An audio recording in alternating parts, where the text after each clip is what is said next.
नाज़रीन, Tehreek Insaf election commission ने फैसले की अदालत में चैलेंज कर छॾियो आहे।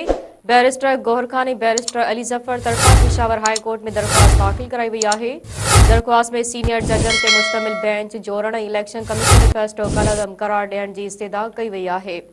पीटीआई तरफ़ां दाख़िल करायल दरख़्वास्त में मौक़िफ़ अख़्तियार कयो वियो आहे त इंट्रा पार्टी इलेक्शन केस में इलेक्शन कमीशन बेट जो निशान वापसि वठी छॾियो। जिन पार्टी चूंडूं चैलेंज कयूं उहे पार्टी जा मेंबर ई न आहिनि। फ़ैसिलो कलअदम करार ॾेई बेट जो निशान बहाल कयो वञे। हिकु भेरो ॿीहर अवां सां अहम ख़बर शेयर कयूं पिया। तहरीक इंसाफ इलेक्शन कमीशन जे फ़ैसिले खे अदालत में चैलेंज करे छॾियो आहे।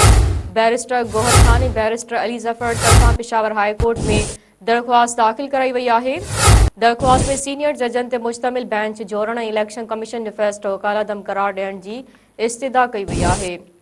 पीटीआई तरफ़ां दाख़िल करायल दरख़्वास्त में मौक़िफ़ अख़्तियार कयो वियो आहे त इंट्रा पार्टी इलेक्शन केस में इलेक्शन कमीशन बेट जो निशान वापसि वठी छॾियो। जिन पार्टी चूंडूं चैलेंज कयूं उहे पार्टी जा मेंबर ई न आहिनि। फ़ैसिलो कलअदम करार ॾेई बेट जो निशान बहाल कयो वञे।